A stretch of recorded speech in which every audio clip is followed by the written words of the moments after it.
Stop it. As I headed for my first business meeting of the afternoon, I heard a woman's voice near the turnstiles at the subway station I'd just gotten off at. Looking towards the voice, I saw him and bothering a woman with long hair.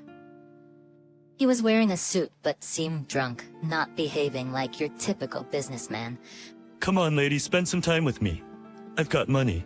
The man was now shockingly slapping the woman's cheek with a wad of cash. How about $300? Stop it. I'll call the cops. Cops. Just because an old guy like me talks to a young girl, it's a crime. Seeing the man grab the woman's arm, I felt I couldn't just stand by and watch. Excuse me, but what you're doing isn't right. The woman looked up at me as if seeking help. Nodding in response to her plea, she pushed the man's hand away. Oh, are you her boyfriend or something? No, just a passerby. Then mind your own business. Or were you after this lady too?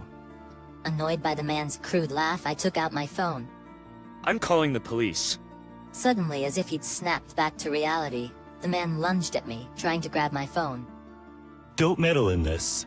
Stop it! I felt his boozy breath close to me, and then out of nowhere he headbutted me. Ouch! I felt a sharp pain deep inside my nose, and the next thing I knew, blood was pouring out. Help, someone help. Hearing the woman scream, the man threw away my phone and bolted. I'm so sorry this happened because of me. You're not to blame. Don't worry about it. Dare use this? The woman handed me a handkerchief while I was trying to stop the nosebleed. It had a beautifully embroidered 4-leaf clover on it. It's too pretty to use. It's meant to be used, not just kept as decoration. She wiped the blood from my face with the handkerchief. You are on your way to work, right? Suddenly remembering the time, I checked my watch and gratefully said thank you, taking the handkerchief. Contact me if your injury gets worse. She then handed me a business card. It read Sarah Sullivan, and even with the title CEO on it. You're a CEO. Just a one-woman show. Started my own business in college. I develop apps. Wow, that's impressive. Oh well, I'm off to work then. I'll wash and return the handkerchief. No need to worry about that. Thank you, and good luck with your work. And good luck with your work. Both nodded to each other in acknowledgement. I rushed off to meet my customer. The company I worked for dealt with medical equipment. This meant my clients were primarily hospitals and research facilities. My visit today was scheduled for a major local hospital in Chicago. I arrived at the reception just in the nick of time, and was immediately escorted to the administrative director's office. Thank you for making time for me today. I handed over my business card as a gesture of greeting. But the director's gaze seemed to drift off upon seeing my face, and the initial smile had disappeared.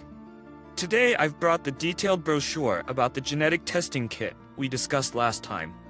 I showed him the presentation documents I had prepared, and continued to explain patiently and comprehensively. However, the director's response wasn't very enthusiastic. It seemed as though he wasn't listening. Moreover, our eyes didn't meet. The director's gaze seemed to be fixed slightly below my eyes. Please do consider my proposal. Understood. Do you have any question? No, I got the gist of it, but... What is it?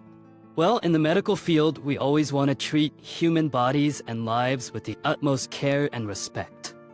I was taken aback by the sudden shift in conversation, but nodded earnestly. That should be the case even outside of a medical setting. Yes, I believe it's a noble approach. I'd like not only my staff, but also vendors who visit our hospital to embrace this mindset. Of course. So, why is there blood on the collar of your shirt? Did you get into a fight or something? I was taken aback. I had checked myself in the restroom mirror at the station. I had wiped off the blood on my face, my nose was slightly swollen but looked fine, and I had even used a damp handkerchief Sarah had lent me to soothe the area. But I hadn't noticed the blood splatter on my collar. I deeply apologized for causing any discomfort. I recounted the incident at the station. I had intervened when a woman was being harassed by a drunk man, and ended up getting head-butted, causing my nose to bleed. The director, who seemed skeptical of my story, changed his expression when I took out the handkerchief I had borrowed. Can I see that handkerchief? Sure, but I haven't washed it yet. Upon seeing the clover embroidery and the initials sewn into the handkerchief, the director nodded. Did you catch the name of the woman who gave this to you? Yes, she gave me her business card. It's Sarah Sullivan. While speaking, I glanced at the director's name tag. It read Kevin Sullivan. They shared the same surname, Sullivan. Could it be? Yes, Sarah is my daughter. So you're the one who helped Sarah and got hurt? No, I didn't really get hurt. And I wouldn't say I helped, I just kind of butted in.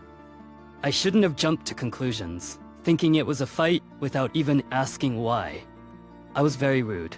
I apologize. No, not at all. We both apologized and said not to worry to each other. We both realized this and laughed.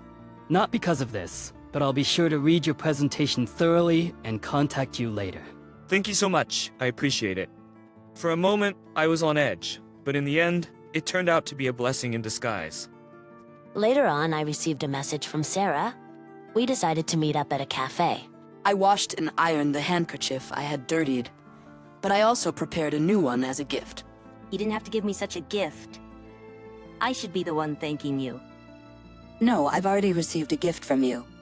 What do you mean? I explained to Sarah how her handkerchief had helped clear the misunderstanding about the fight, and on top of that, helped me land a job. Oh, that's what happened. My dad didn't tell me anything about it. But maybe that's why. Suddenly, he called me yesterday and told me not to casually hand out business cards with my personal information on them. Hearing this, I broke out in a cold sweat internally. He was probably talking about me. No matter that I'd ended up helping his daughter, I might have been a man with ulterior motives. Does he see that possibility in me? I told him I didn't hand them out casually and only gave them to people I felt comfortable with. Then he said, "So you liked him too?" And I had no idea what he was talking about. Now I had to be careful not to smirk. It seems that Kevin, Sarah's father, has been very kind to me, and I'm very grateful. Dad seems to like you, Bob. He always appreciates people who act selflessly for others. Isn't it common for people to avoid unpleasant tasks and push them onto others? He just can't stand that. I used to be like you. I used to be like that too. I always thought someone else would handle the tasks I didn't want to. But after joining my current company and seeing the actions of a colleague I admire, I realized I had to change. That colleague always took initiative, even for tasks outside of his official duties, like cleaning or giving guidance to younger employees. I've been lucky with my company. Everyone around me is great. Everyone works with passion, which has a positive effect on the entire team. Everyone naturally takes the initiative in their work, and it turns into joy instead of pain. Seeing that made me want to change for the better. That's a wonderful mindset. From that point, Sarah and I occasionally went out for meals and drinks as friends, and a few months later, we started dating. Of course, I also paid a visit to her father, Kevin, to formally introduce myself, and he readily gave his blessing. You'll always help people in need in the future, right, Pop? Of course, that's how I want to be. Even if I could go back in time and see you in trouble again, I'd still want to help, but try not to get into any trouble, okay? I know. At that moment, as we were walking in the park, a child fell and started crying in front of us. Are you okay? You scraped your knee. Sarah immediately approached the child. A young boy about 3 years old had a small scrape on his knee with a bit of blood. Looking around, there was no sign of his parents. Let's wash that off at the faucet, okay? I'll carry you. I picked up the boy and carried him to a nearby water fountain. It might sting a bit, but hang in there. Sarah took out a handkerchief, wetted it, and gently wiped the boy's scrape.